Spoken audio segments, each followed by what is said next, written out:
أعوذ بالله من الشيطان الرجيم.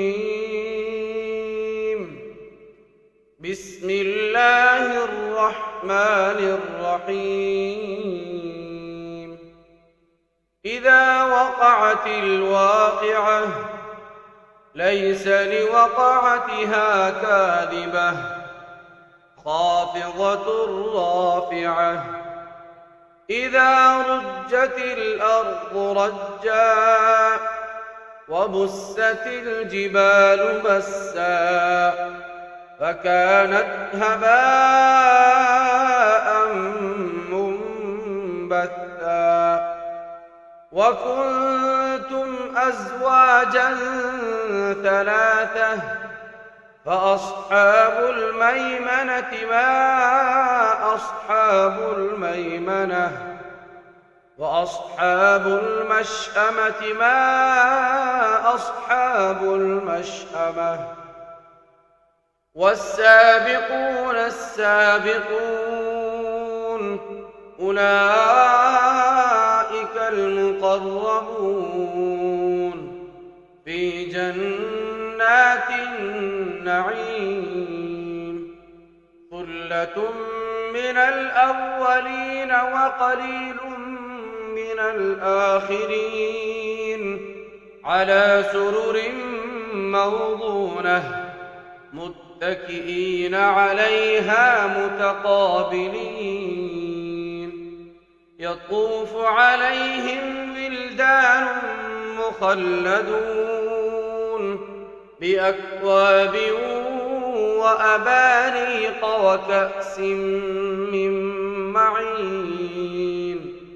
لا يصدعون عنها ولا ينزفون وفاكهة مما يتخيرون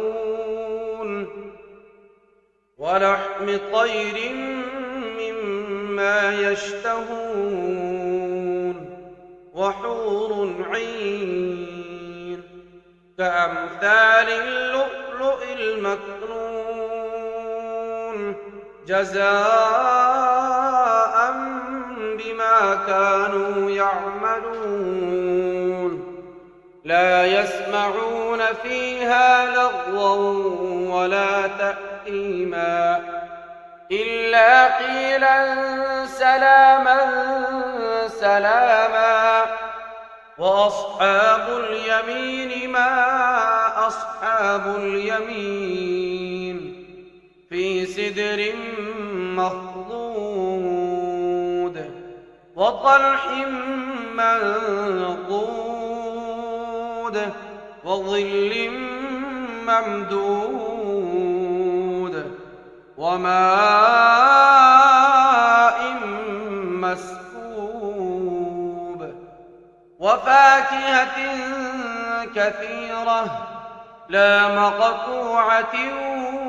ولا ممنوعة وفرش مرفوعة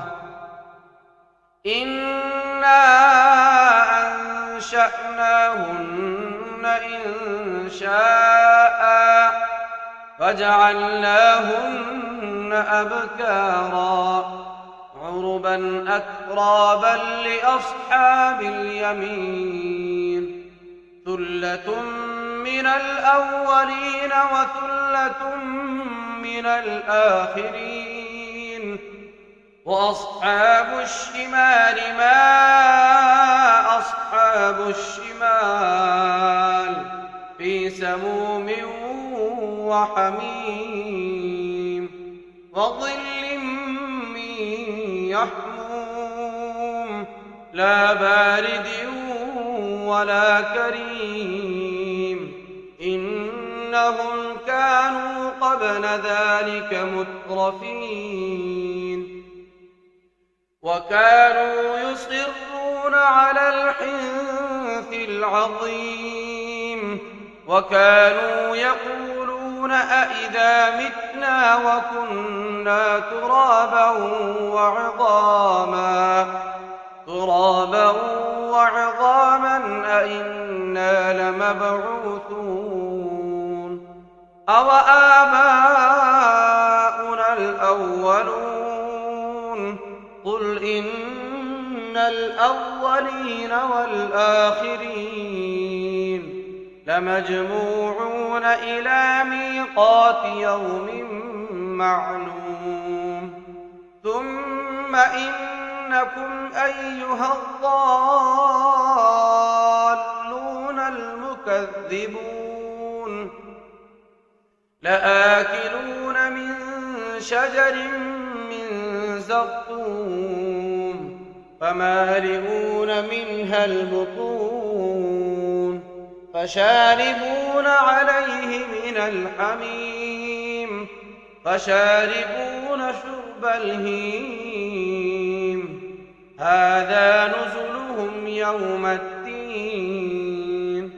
نحن خلقناكم فلولا تصدقون أفرأيتم ما تمنون أأنتم تخلقونه أم نحن الخالقون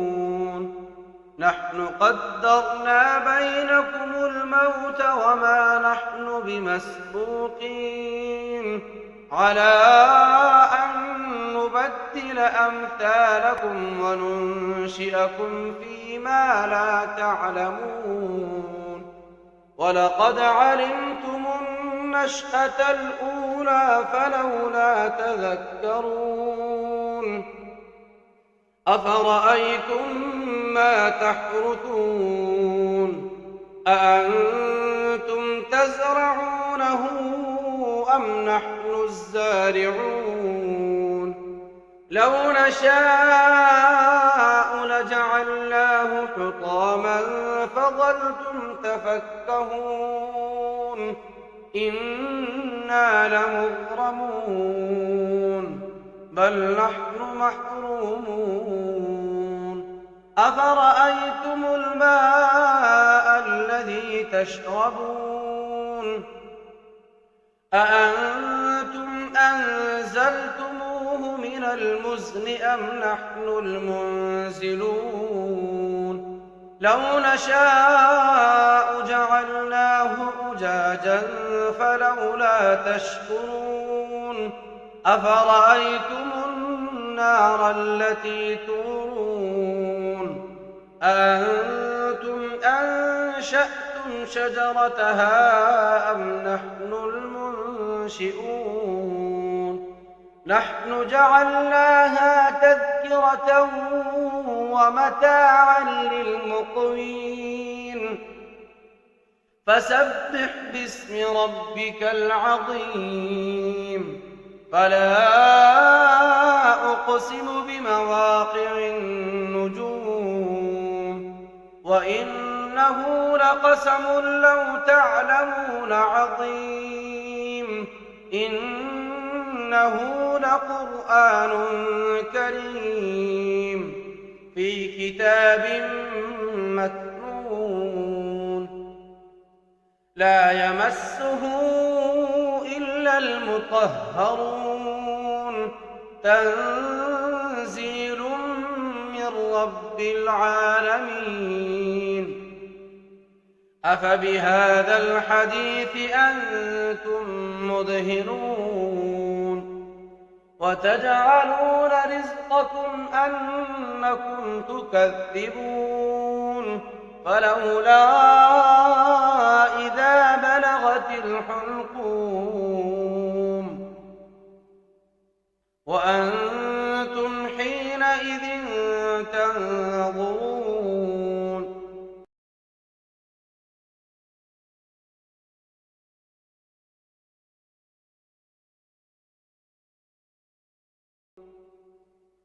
فلولا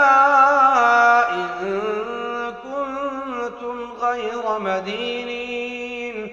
ترجعونها إن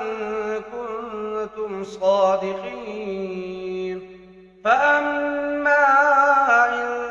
كان من المقربين فروح وريحان وجنة نعيم وأما إن كان من أصحاب اليمين فسلام لك من أصحاب اليمين. وأما إن كان من المكذبين الضالين فنزل من حميم وتصلية جحيم. إن هذا لهو حق اليقين. فسبح باسم ربك العظيم.